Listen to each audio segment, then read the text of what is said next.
and welcome back to the HE Enable podcast. This is the show all about sharing our experiences of disability, neurodivergence, and long-term health conditions in the UK higher education system. I'm Kath, and this week I am joined by Toby. Toby is a PhD student whose research specialises in developing Game Master AI for tabletop role-playing games. He's also been around video games his whole life and is an avid gamer both on consoles and around a table. It's a pleasure to be interviewing him today, and I cannot wait to get started. Hi Toby, welcome to the show. Hi, nice to meet you. Please could you introduce yourself and share a little about your background in higher education? Sure. So, hi everyone, I'm Toby. I studied mathematical computation at University College London, and I'm currently doing a PhD in intelligent games and games intelligence at Queen Mary's University of London. My research specifically is in Game Master AI for tabletop games, as Kath very kindly introduced, which more or less is trying to teach the computer how to play Dungeons and Dragons and other role-playing games. I'm here because I've had an upper limb deficiency since birth, so my right arm stops just about the elbow. Though, if you ask anyone, that hasn't stopped me from beating everyone at Mario Kart. That's so cool, thank you so much. So let's move on to the next question. If you are comfortable saying, how did your disability impact your experience of higher education? So, ever since I can remember, I've had to grow up wearing prosthetics. It's kind of something you have to live with when you've got upper limb deficiencies. The doctors were very much concerned that my arm might deform or underdevelop as I got older. So prosthetics were unfortunately something I needed in life to keep my arm from growing strong and keep the bone structure correct. Which meant consequently throughout school and university, I was in and out of hospital visits for prosthetic checkups and check-ins about my arm. Only problem was the only hospital that was close to me that was capable of doing prosthetics was like an hour's drive away. So I would lose entire school days just for the visits. And I know prosthetics have got very good as of late. They're actually really lightweight, quite useful. And I mean, they're a bit of a commodity now, if I'm being honest. But back in the day when I was growing up, they were big and cumbersome. I had to very briefly try a myoelectric one, which is where you get the muscles in your hand being able to move like these electric fingers and such, try and replicate motor in your digits. It was slow, it was ugly, and it weighed so much I had to cradle it in my good hand just to be able to use it. So kind of defeated the whole point of using it in the first place. As I grew up through school, I had to get specialized models for various activities and the like. I mean, secondary school, it was an all-boys school, so they were very keen on having everyone do sports. So it was like rugby was the big thing. So I had to get a shield guard on my arm to protect it because a lot of people were going to crash into that. And then when I was old enough to do hockey in the winter, I had to get a pivot handle for it. So it was like this hook that you'd slot the hockey handle through so I could then hold it like that, both hands. And then the only one that I'd say is I actually like is I've got this special plectrum holder for my guitar. It's like the only one that I still use actually. And that it's just like this little cup that goes on with a slit, put the plectrum in so I can actually unstrum. So it's quite nice that I can still play music and such doing that. I do still have some of my very first prosthetics lying around somewhere. I don't know where at the moment, but it is just quite fun just seeing the size of the arms go up during the years. But something else that I had during school because of everything was I struggled quite a bit with writing in that because I was straining my left hand out so much. It would become quite strenuous and I'd end up getting it quite stressed out and not really being able to, it wore out very easily, put it that way. So I eventually got given this writing slate to use, and it was big, it was unwieldy, it was horrible. I had to take it everywhere, which was problematic in secondary school where you had to use it for all your classes and classes were in different rooms all the time. So that became a major issue during my exams as I was having to constantly move papers on the board and then off the board and then just shuffle them around. So I ended up needing to use a lot of extra time in rest breaks for extensive writing. And then had various issues of like having to have a specialized locker to keep it in. And some of the staff were not entirely kept in the loop. So they would give me trouble for being late to class, even though I did have permission to be late because I had to keep going back and forth. So I wasn't straining my back out. But it then came a case of as soon as I got to university, I ditched them both. Like I didn't need the writing slate anymore because the university lecture halls, the benches you get are too small for it anyway. And most of the work you do on your laptops and the prosthetics is like, I was fully grown by that point. I didn't really need it. And honestly, it was just cumbersome. It just got out of the way. It felt really freeing to be able to use both my arms now rather than just this giant stick.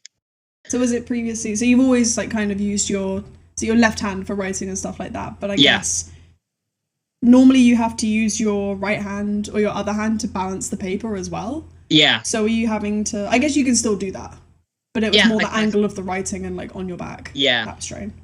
Yeah. I mean, my family has a history of bad back problems anyway, so I do have to keep having these checkups and such osteopath appointments just to make sure that I am properly aligned and I'm not twisting my back at all or anything. So that's always something I've got to keep in mind. Oh, true. Because sorry. So I guess if you're compensating for one arm, then you might twist more. Yeah. Oh, I see. Yeah, it's like a monthly checkup I do every so often just to. I mean, it's good for the massage anyway, but it's just a case of I will have it that my shoulders just keep slanting a lot, quite a fair bit. So it's just to make sure that I am sort of properly level and I'm not straining one hand out or the other one's getting too weak. Yeah, I mean, that sounds like maybe in an era of office work, that is something everyone should be doing. But for you specifically, definitely. That sounds like really beneficial. Yeah. So let's move on to our next question. So we're going to talk a little bit now about you entering higher education specifically. You said you ditched your writing slope and your prosthetics. Yeah. What was the experience accessing higher education like for you from that kind of disability standpoint? I mean, fairly standard, I'd say. I don't really recall any major obstacles or problems in terms of accessing university. It was more so getting used to life at university that was the problem. Because I mean, my teachers were very good. The SENCO, special education needs staff, were very good at getting in contact with the university and helping them give all of the information they needed. So I got in contact with the disability staff at UCL, and we had a lot of things going there. UCL has this summary of reasonable adjustments form, they call it a SORA form, if you will, which has a list of things that students can almost guarantee get requested from any lecturers or staff. So I could get extra time for exams, or I could have an extra week extension for any coursework or such. It's quite funny in the way UCL does their exams, in that I don't know if it's the case anymore, but when I was there, everyone had to do their exams at the Excel Centre in London. But because of my special requirements, I did all of mine in a private room. So whereas everyone else, when we had our graduation at the Excel Centre, my friends, my colleagues were like, oh, why are we back here? Do you remember just how bad all the exams were? And I'm just sat here thinking, this is where I came for the Pokemon tournament last weekend. Because they opened the Pokemon centres there earlier in the year. I've been meaning to go. It was in February and I missed it and I was gutted. They come around every year. It seems to be where the European internationals are held. So, yeah. But yeah, so apart from that, I got in touch with the accommodation services at UCL and they were very helpful. I needed somewhere accessible to live because, not to go into too much details, but I do have slight issues in the bathroom and such. So it's like having to carry everything to and fro from the bathroom quite a fair bit would be quite cumbersome. So I need an ensuite. I need a private bathroom. And it's quite thankful that the best room they could get me, which had its own private bathroom, was like 5 minutes away from the main campus. So it was quite handy that I could just roll out of bed in the morning, just put some clothes on, and then just turn up in lectures like 15 minutes later. I mean, thinking about the geography of London as well, if people are doing exams at the XL, if I remember correctly, that's not close to the UCL campus. It's a good half an hour at least, and it's particularly problematic when you're having to fight morning rush hour commute with everyone on the tube. So it was handy for me. The worst I had to worry about was whether I could cross Tottenham Court Road. Yeah, Tottenham Court Road has a lot of traffic lights. Yeah. You can make that work. Very, very pedestrian friendly, yeah. Yeah, no, that's really, really good. But yeah, I'd say overall, very good, super easy, barely an inconvenience. That is what we like to hear on this show. I think it's one of those instances where the support kind of works so you don't see it. And that's always how, in my opinion, disability services should work. You shouldn't have to put in conscious thought or effort in order to do the stuff. Yeah. It should just be that, and that's awesome that that's happened. We're gonna move on, just talk about any obstacles you might have faced. So, did you encounter any obstacles during your time in higher education? Did you overcome them? And if so, how? Ah, yes. Yes, here we go. I'd say mainly the workload was a lot more than I anticipated, I'll be honest. But I suppose most everyone would do that. You come from secondary school into university, and it's like, you think, oh, yeah, I know exactly what you're doing. And then like a couple of months later, it's like, I have no idea what I'm doing. But as I said, part of my summary of reasonable adjustments form said that I could get a week's extension for any bit of coursework, deadlines guaranteed. Like the professors couldn't complain about it. And I do feel I kind of abused that a bit too much. Like I got a bit too complacent. So even if there was something that I thought, no, I can actually do this without any of my struggles I got, it's like, well, I can put it off to next week. I can do how that goes. That's unfortunately just how I am. But it did become a bit of a problem when it became very stressful when we had multiple deadlines all overlapping, especially if there were miniature tests or any midterm exams they had. The worst one I had for me was during my third year. Easily some of my darkest times at university. I did not like my third year. We had this one stupid module of computer systems, which was very much learning the actual internals of the computers and like the base programming. It was a very intense and challenging module anyway, but for some God's forsaken reason, the professor decided that we were going to have 5 different bits of coursework, all back to back, with a midterm exam after the reading week and an end of year exam. So it was very heavy intense with what it was.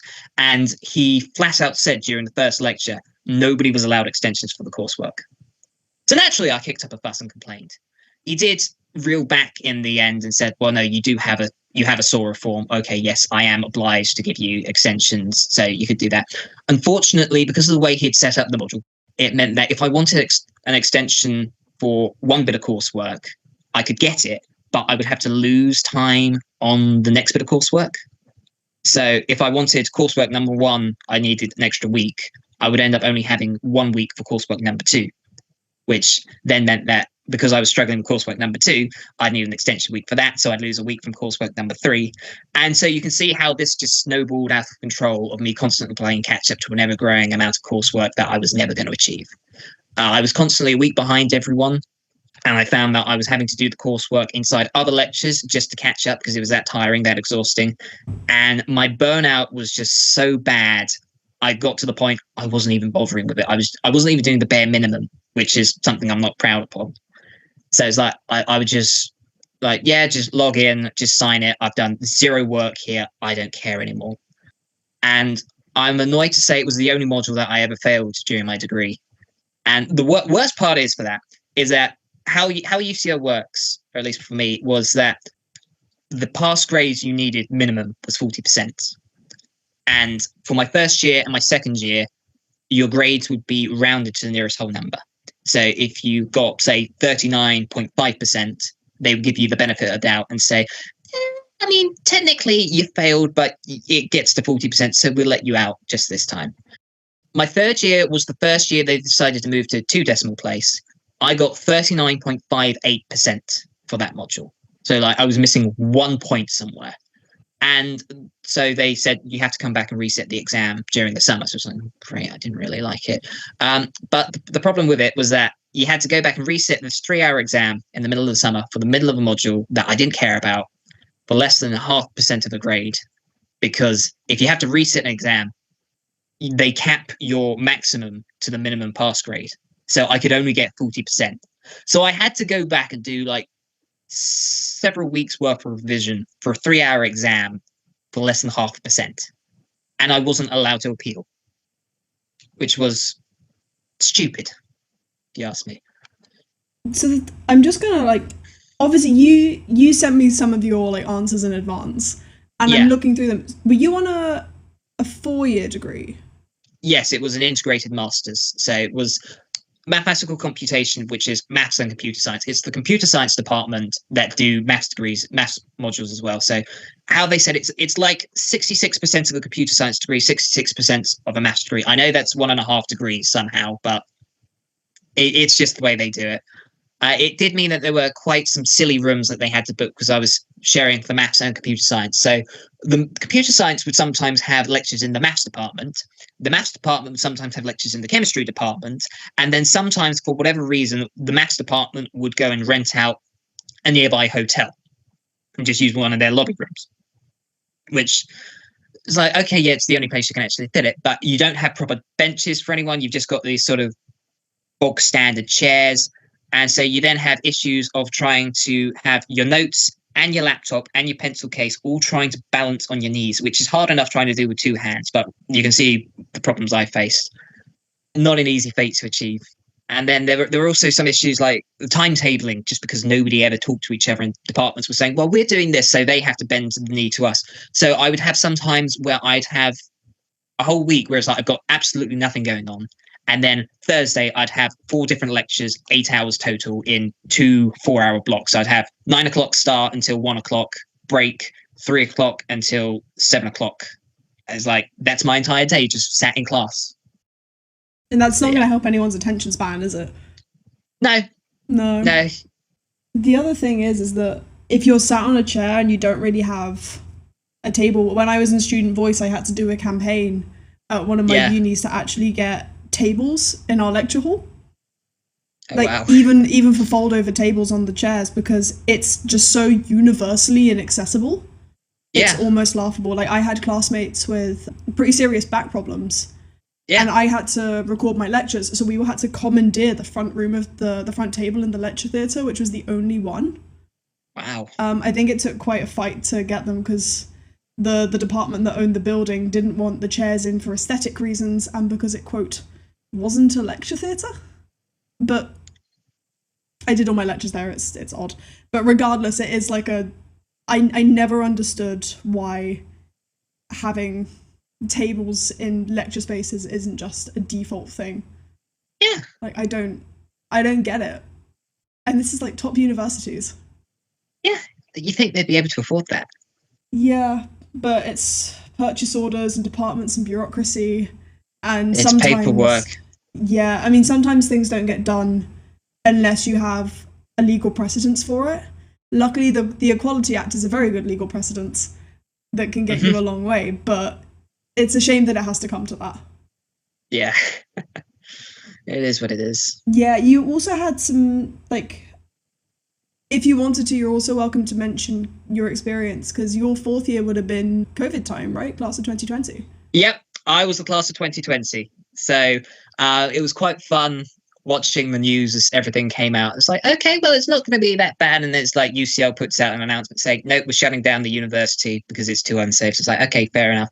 So my dissertation project was 3D virtual guitar tutor, because I did a virtual reality module. I think it was either in my 3rd year or my 4th year. Like, I play a lot of guitar, quite a fair bit. So I wanted something that could actually animate the chords that you want to learn as you're playing a song. So it was built upon sort of the same engine that Guitar Hero does, the same way it tracks its MIDI chords. So UCL is a really good virtual reality department. A lot of fun there. I spent a fair few hours after school there. But they let me borrow their motion capture gloves to record it, which in retrospect, probably not the best idea, considering that I could only use one of them.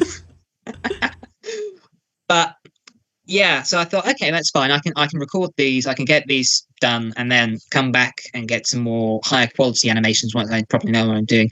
And then a couple of weeks later, said, no, university's shutting down, go home, don't come back. So it's like, okay, so I can't access the technology anymore. So thankfully, I did have some very basic proof of concept ones, but they weren't very good. The fingers kept clipping everywhere, and it was like, I didn't quite understand how the animations worked. And when I came to port them in, a lot of them broke in Unity. So if you end up looking at the code, you'll see that the animation, when I came to port them into Unity, a lot of them end up breaking. So if you look at the source code I've got, you'll see that the animations for the B chord is exactly the same as the E chord as it is for the G chord. And if you know anything about guitar, you know that they are completely different throughout. So it was very strange working it. I mean, I can't complain too much because they did give us all a couple of weeks extension for COVID, and then they turned all of our final year exams into do-at-home coursework. And I managed to get a first equivalent in the dissertation, so I'm happy with how things worked out. It would have been, it would have been nice to spend the final months with my friends and actually like socialize with them, but you got to take what little wins you can, really. Yeah, and it's like the online graduations and things like that as well. Yeah, the online graduation was a bit of a mockery, if I'm going to be honest. It wasn't really, and it's like just sitting in the living room with a fake mortarboard on your hat and just cheering your name when somebody you don't even know shouts out who you are. So we were quite thankfully given a proper graduation ceremony in 2022, which was quite funny because I was going through the process of signing up for Iggy at that point. So it's like had the interviews for Iggy, and then next week graduation. So there was a brief period where my PhD was starting just as my degree was ending. And even though I finished 2020 and started 2022, it feels a bit weird that those did meet at one point. Yeah, I mean, so for those who don't know, Iggy is a doctoral training program, CDT, for intelligent games and game intelligence. It's essentially a PhD in video games. I think it's technically in computer science. At Queen Mary, it's the EECS, it's a computer science school. Yeah, that's just really cool. But I'm obviously very close with someone who had the same thing happen to them, where it wasn't a graduation, it was a celebration, and we had to all go sit in the main hall in like 2022. It was really weird because he'd graduated from his master's before his bachelor's in-person celebration. Wow. So we were on campus in January for his master's. Then we were back in like May for his bachelor's. And then I graduated in July with my bachelor's, all on the same campus. So it got to the point where I'd been to both the other ceremonies, and I had seen this graduation so many times. I was kind of thankful that for my own, it went kind of quickly, because those days can feel really intense, but because the graduation ceremonies had become less novel for me, it felt a lot easier to sit through. Yeah, it kind of loses luster a bit. Yeah, I mean, it was still mine, which will always be different, but it was a little bit predictable. But just going back quickly, so you were doing the guitar tutor stuff. Yeah. That must have been... So what was the plan initially? Because obviously if you have motion capture gloves and you don't have one of your hands, were you planning on giving the motion capture kit to someone, getting them to use it? Probably, yeah. Yeah, probably. Yeah, I can't really remember what my plan was, because I'm going to be honest, everything past the pandemic just feels like a different lifetime ago. But I did have the motion capture gloves in mind at the time. So, yeah, I probably would have asked one of my friends to help out. Fair enough. And then also, if everything was turned into at-home exams, that obviously entails a lot of writing. Do you just type with the hand that you have, or do you use any dictation software? No, I'm quite good with both, I'm going to be honest. I mean, I grew up with PC games before consoles. So it was very much a case of just rolling my elbow around the keyboard quite a fair bit. So I do most of the hard work with the left hand, but things like the shift or the enter key or anything on the right side, I do with my right arm. I guess if you adapt to it, then it's just very normal, isn't it? Yeah. Especially with gaming, which we will get to in a second. Yeah, it's just thinking about it. It's quite funny that we did, during one particularly boring lecture, my friends and I did a touch typing competition within ourselves, and somehow I ended up winning against everyone. I love that. Do you remember what your words per minute was? It might have been about 120 or something. I don't know off the top of my head. I'd need to do it again, but it was really good. Yeah. Using a bad membrane keyboard, I'm about 80. That is really impressive. we'll get to the gaming stuff in a second. Of course, yeah. For now, I would like to ask, were there any clubs, societies, or initiatives that made a significant positive difference to your experience of higher education? I mean, I tended not to get too involved with any societies during the first year, mostly because socially awkward, and also I lack disposable funds. And when everyone's asking a £5 membership subscription, it's like you don't really know where to put the monies in. I know it's a bit controversial now, but there was the UCL Harry Potter Society. I know. But I ended up that was one of the ones that I ended up signing up for during my first year. And I somehow ended up getting roped into being the treasurer for the society during my second year. I have no idea what an annual general meeting was. The guy in charge just said, look, it's the last session of the year. There'll be free pizza. Please come along. So it was very easy to bait me into coming. It was a case of, okay, there's 4 roles we need to keep the society going. There's 4 of you turning up here. Who wants to do what? So it's like, okay, I'll take the one that sounds the most important with the least amount of effort. So it's like, I'll be in charge of the monies. And if you're a mathematician already, that's natural. Yeah, just filling out spreadsheets and asking permission and such. So yeah, I was on that committee for the other 3 years of my degree, made a really good group of friends there. I was in charge of helping out with a lot of collaborations with other societies. There was the UCL Sci-Fi Fantasy Society, the Knitting Society, the Anime Society, the Pokemon Society, which one of my friends from HP SOC ended up helping form and has been going really strong.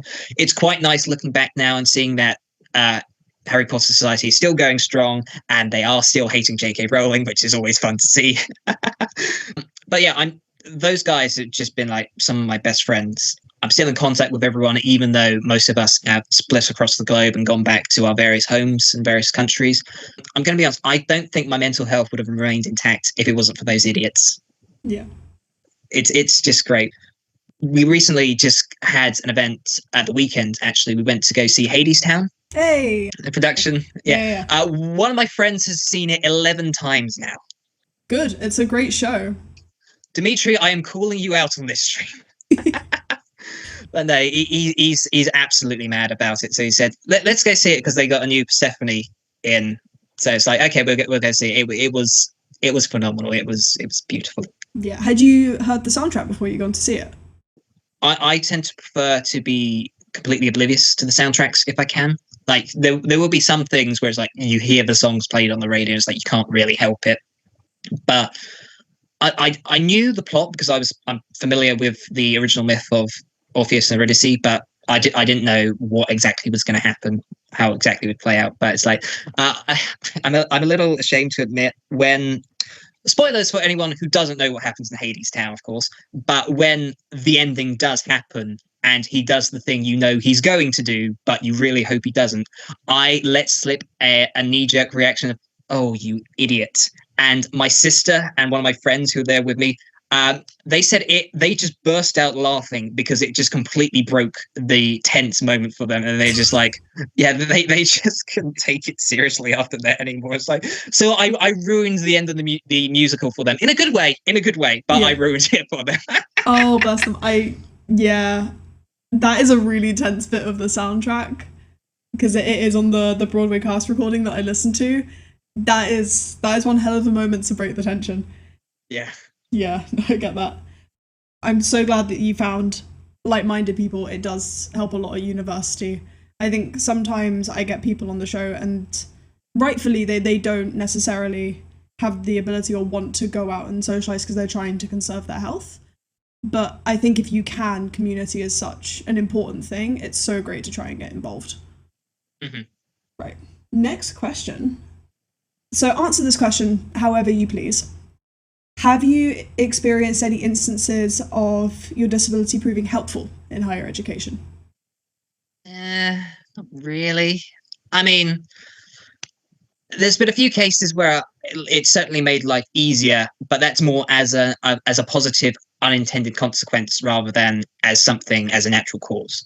Like, as I said, I needed a private bathroom to save me from having to carry toiletries to and fro, but the only real ensuite accommodation was like right next to campus. But it also meant that I could have like a good rapport with the staff and the accommodations team. So it meant that every year when I was having to apply for accommodations, they're like, right, it's you. Okay, we know exactly what you need. We've reserved this room specifically for you. So I ended up having the same room 4 years in a row, which I don't think many other students would have had that luxury if they didn't need the adjustments and such. And as such, hadn't already told the staff. So they didn't have that in mind. And then, as I said, like not having to go to the Excel center every time to do my exams. It was a case of just 10 minutes round the corner rather than having to fight 14 minutes on the tube. Don't get me wrong, given the choice, I would much rather not have my condition than have it. But there's a lot of things looking back that I think my experience would have been a lot more difficult if not for it.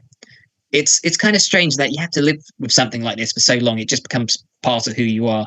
And if you take away something so core from you, even if it's a net negative, it just completely changes who you'd be as a person, and you wouldn't be where you are now without it. Yeah, and we had a bit of a conversation about this earlier in the show, but you've also, because you've had it since birth, you've naturally learned to adapt a bit. Yeah. So what I wanted to ask, obviously, I know a bit about you because like I know you through my partner. Yeah. But that is part of the gaming studentship. I know you're an avid gamer, but Yes. I also know that as a gamer myself, if you have a controller in front of you, sometimes that requires quite a bit of fine motor skill.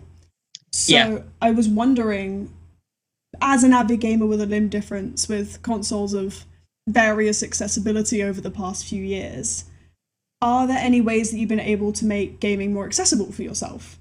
And has this changed with the release of first-party controllers like the Xbox Adaptive Controller or the PlayStation Access Controller, which dedicated for use with those with disabilities? I mean, it took me quite a while to realize that the shoulder buttons on the back of controllers can be used with your kneecaps. So there's I am very proud of like Smash Bros and Mario Kart, but when Mario Kart World came out early in the year, I had this big bruise on my right knee from just where I'd been pressing the drift button so much. It's like I was very proud of it, but also at the same time, you need to stop playing the game so much, man. Take rest breaks, you idiot. But yeah, I mean, yeah, as I said, I'm more of a Nintendo gamer than Xbox or PlayStation. I did have a PS2 growing up, and that was one of my first home consoles. But a lot of the consoles I had growing up, like the PlayStation, the GameCube, the Wii, they didn't really have customizable controls. Some of them did in the games, but not all of them. So I do quite like the Switch having built-in customizable controls in the console itself. So even if the game is like, no, you have to use these controls this way, this is how you do it, you can go into the menu and you can change how the buttons are mapped. So you can then adjust it. So I can then just say, okay, I don't like how this game's doing it, so I can just change to a different format. And it's like, voila, I can do it this way. Is that Switch 1 and Switch 2? Yes, it was a feature in the Switch 1 that came up, and then obviously Switch 2 just being basically the same thing at the end of the day. It's like, yeah, it's still there. The Switch 2, with their Pro controller, they do have extra buttons which are explicitly, these are unmapped buttons which you are supposed to remap in the custom settings. So you can have multiple buttons with the same input, as it were. So you can have one of the shoulder buttons be the same as the A button, if you will. Okay. Is it on the shoulders, or is it like, for those familiar with the Xbox Elite controller, which has the extra paddles on the back as like a keybind? Is it like that on the Switch controller? I'm not very familiar with it. It's a little bit, yeah. Okay. Not so much consoles, but PC gaming. A couple of years ago, I ended up getting a new mouse, and I figured, what the heck, let's get one with the side buttons. And I never appreciated just how much I needed that in my life. Like, one of my favorite games growing up, Team Fortress 2. I play a lot of Valve games, a lot of Source Engine, and Source Engine is very good in that you can have map bindings and such. So it's like you can have a single button achieve multiple things at once. So anyone familiar with TF2, rocket jumping, you crouch, you jump, you shoot at the same time. You can make the soldier go flying skywards, if you will. So you can just have it so that rather than having to press the space bar, the control button, and mouse 1 at the same time, you could just say mouse 3, and you just do all 3 actions at once. But I didn't appreciate having a mouse 4 and a mouse 5 button. Just meant I could do so much more. Like having the jump button also be on one of the side buttons, so I don't need to take my hand off the keyboard at all to reach down for the space bar. It's just brilliant. That said, it's on the flip side, there have been a couple of consoles which you think, why is this a thing? Why didn't they think this one at all? The motion controls, ironically, given my dissertation project, motion controls have been bane of my existence. The Wii, for the most part, was fine. I think the one that I hated the most was the Kinect, though. We got Kinect Sports for Christmas one time, and the whole thing was that you had the sensor bar and it detected where you were and everything. Xbox 360 Kinect. Yeah. Okay, that was about 2012, I believe that came out. That sounds about right. Yeah, I was still in secondary school at that time. So yeah, we got it for Christmas one time, figured out what it was. So Kinect Sports, we thought, okay, Wii Sports was really good. Let's see what Xbox have come up with. I tried the volleyball game. I think it was volleyball anyway. My character's right arm just ended up bending horrifically through their face because it didn't know how to detect my elbow. I never played Kinect Sports ever again. That's fair. I think I had a family member who was a dev on Kinect Sports. Oh dear. It was many years ago. Have you tried any of the newer Kinect models? Because obviously I know there's the Kinect Azure that's used for industry. There was also the Xbox One Kinect. I don't know if the series consoles have a Kinect. I don't think they do. I don't know. We don't have. We have the 360, and that's about it for Xbox. So no, we haven't tried that far. But I mean, even now, motion control is still a big issue for me. Like, I was really hoping to get into the most recent WarioWare game, but obviously that was very much motion controls with both hands, which is like there's one game where you have to hold it in your hand and then drop it with the wrist strap. Yeah. So you have it and then drop it and then go from there. It's like, I can't do that with the right hand. If it asks me to do it with both, it's like, you can't do that. Or this really weird wheelchair basketball game they brought out for the Switch 2, Dragon Drive, I think, which it's like this Switch 2 is very much, we have mouse controls now, so you can do it with both hands. And it's like, yeah, I can't do it with both hands. It's like, you can't do that, mate.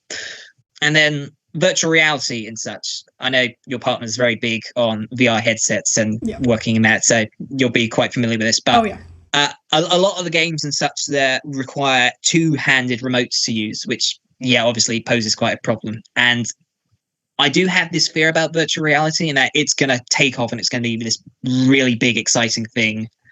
I mean, it hasn't quite yet, and maybe it won't, but it's going to be this huge thing and people are going to start investing in it. And it's like, I'm going to be stuck here thinking, well, what am I supposed to do? I can't partake in this because you've blockaded me out of it.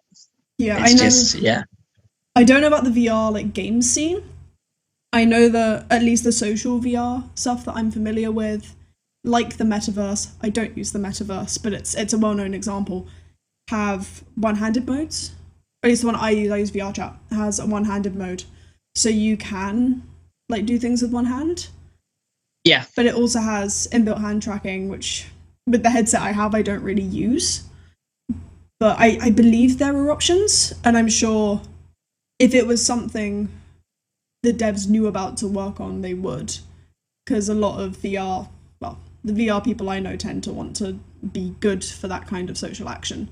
But it's also, you're right in that VR maybe won't necessarily take off mainstream, but augmented reality. Yes. You have the Meta glasses that have just been announced. That's a whole thing. They have the bracelet. Yeah. As well, which lucky you can wear on one hand, but other people might not be able to. And that is a big thing for gestures on the new glasses. Yeah. Right. Toby, this has all been very wonderful. We're going to move to some rapid fires. Of course. So, I wanted to briefly ask you about your PhD research. So, it's about creating a game master AI. It's like a dungeon master in Dungeons and Dragons, for example. Yeah. Do you think that an AI that leads or helps to lead tabletop role-playing games could be leveraged not only to make engaging narratives, but also to provide a more accessible experience for its users? Yeah, I'd like to hope so. I mean, I've been familiar with TTRPGs since university and such, and a lot of people I noticed were getting into them during the pandemic and such because they had all this free time available. So you get people looking at Critical Role, Dimension 20, and seeing how these professionals were doing it. Thought, oh, we really want a piece of that. And then you get somebody who doesn't really know how to do it. They get stuck as the forever DM because nobody else is volunteering it. And then they come and play the game. It's like, this is nothing like how Matt Mercer or Brennan Lee Munnigan made it. So having this little assistance tool on the side to say, hey, it looks like your players are going completely the opposite direction to where you had this session planned today. Would you like some help in getting actual content available? Just something that would be able to help people who are struggling out a lot. I don't really like this comparison, but it's the easiest way I found it. It's like I'm trying to reinvent Clippy. Yep. Yeah, it's like having this little side co-DM saying, hey, you're struggling here. Here's some merchants for this trade village you're coming up to. Or it's like, here's some potential strategies that these monsters could do so that you don't end up total party killing everyone. But you still keep it a challenge. Yeah, and it also reduces the cognitive load of a DM. And if they need to reduce that on themselves, maybe even for accessibility reasons, that's a lot. And then I also know that you've written about if you have two people for example, who can't have a dungeon master because there's two of them, that is where the AI can also try and help out and be a dungeon master for them as well. Yeah, I mean, it won't be able to get the same experience as having a human DM in it, but hopefully something that can replicate that experience. So there are tools at the moment like AI Dungeon, which, yes, can run solo adventures. And some people have seen like, oh, I trained ChatGPT to be my dungeon master, blah, blah, blah, blah. Here's this article showing here why it's the future. Yeah. Chatbots are very good at understanding yes and in the rules of improvisation, but they struggle a lot with the no but rule, in that you need to be able to take a step back and say, okay, this isn't going to work out with how we envisioned it, but let's try something different that's quite similar. So anything the players say, these chatbots will just run with. But an important skill for a dungeon master is being able to put your foot down and say, let's go in a different direction instead. Favorite example I had, this is from some article somebody wrote, I can't remember, on AI Dungeon. They were having this big fight against this army on the moon. And they just put down as a joke, I want to eat the moon. As you do. So AI Dungeon says, sure, you start eating the moon. So you end up grabbing these bits of moon rock, shoveling it down your throat. Tasty, a bit gravelly, but very rich in nutrients. So you start eating it, shoveling it down, more moon rock going down. And then you just end up destroying the entire moon by eating it. And then the enemy army has no terrain left to stand on, so they just drift off into space. And that's how you win the combat. Any sane human dungeon master will take one look at you and go, where in the rules does it say you can do that? Show me in the rules how this lets you win. But the chatbots don't have that understanding. So having something that can have this capability of being able to understand the narrative side of being a dungeon master, whilst also being, at the same time, being able to the refereeing side of the rules and actually keeping the game coherent and not becoming too ridiculous in flights of fantasy. I also pray that any AI dungeon master will still abide by the rule of cool. Yes, that is rule number 0. Yes. Right. We're going to move away from your research now. We're going to do our last few questions. Hopefully should be very quick. First of all, is there anything you wished you had known about university before starting? Just completely different is from school. It's your first shot at independence for people, so you actually feel get to be free, be your own person, but it can be very confusing at times. It's very easy to get lost. Just making sure that you know what it is you're doing. University is going to take you to strange places you never thought you'd go. And not just on strange nights out during Freshers Week. Yeah, sometimes that random pub that the physics department has booked for a lecture. Absolutely. Yep. Right, we've already touched on this a bit, but what are you doing nowadays and how have your past experiences in higher education affected this? So I'm currently doing a PhD at Queen Mary's with IGI, Intelligence Games Gaming Intelligence. Started in the 2012. I started in the 2022 cohort. I went back in because this was still during the COVID lockdowns. Job hunting was agony, and I ended up getting ghosted a lot by companies who had no certainty about the future during the pandemic. I found Iggy promoting their PhD over Christmas one time, and I figured studying video games and board games was right up my alley, especially if the government's paying me for it. Yeah. So I made a very last-minute slapdash application, and I somehow managed to get through the screenings. So yeah, it's a bit awkward in that the video game industry is very much on fire now. A PhD is a good opportunity to do something I like and enjoy. We're getting paid for it, and it's allowed me to do a lot of traveling, globe-trotting, to conferences and various events that I otherwise would have never thought twice about. It beats rotting away in my bedroom fighting the vicious cycle of job applications. Absolutely, and I always love interviewing the Iggies. I had Josh on a few months ago. I'd really recommend people go and check out his episode as well if you have a moment. Iggy students are just wonderful people. Yeah, I'd like to see if I can get some of my other friends from Iggy on. I think they'd be great. Other than that, I have recently tried getting a bit into creative writing. I mean, I've been a dungeon master for 8 years now. I kind of know how to write things, I think, but it's quite strange from a novelization viewpoint. It's a lot more complicated than I realized. There's a lot of stuff that works in a tabletop roleplay setting that doesn't work in a book. And because we've expanded the setting and the campaigns quite a fair bit, going back to the very first one we did and looking back, it's like, oh yeah, this thing happened, didn't it? It doesn't work anymore because we retconned it though. So how do I want to do this? How do I change it so that it now makes sense? So yeah, it's very weird going back and looking at old content with a fresh pair of eyes, as it were. Yeah, I mean, that will happen with all old work, right? But it's always nice to revisit. Right, we're gonna So we've spoken about you for this show, as it should be. That's the point. But I want to zoom out for a second and just have a think about how we can improve the experience of higher education for both individuals and a society, and whether you have any thoughts on that. I think a lot of the onus should be on the universities personally. Like, I think any modules where coursework is back to back to back, like I had in my third year, is stupid and should be banned. But that's just maybe a bit of an extremist view for me. Really, everything should be quite spaced out for everyone, even if they don't have reasonable adjustments, so you don't end up having to cannibalize the end of one lecture just to get the coursework due for the next bit. I think accessibility in these adjustments should be a core part of staff training, honestly. Like, it shouldn't be a case of the student asks the professor if they can have this change, but the professor should ask the student if they require any changes. You need both parties to be on the same level. It shouldn't just be for the student to step forward, but at the same time, it shouldn't be the professor having to do all the work at the same time. Have the onus be on both of them. Yeah, I've had interviews in the past where people called for compulsory training for student supervisors about disability, which I think is a really good shout, personally. And I know that some universities already implement it. So I guess more of that. Yeah, and I mean, a lot of the lecturers and professors, and especially the supervisors who I've got at AGI, they are very accommodating, they're very understanding, they're great.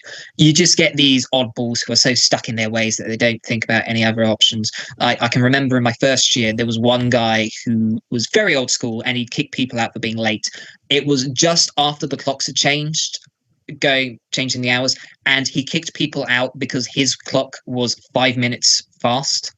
Even though everyone was early, he said, right, it's 5 past the hour. Anyone who's late, get out.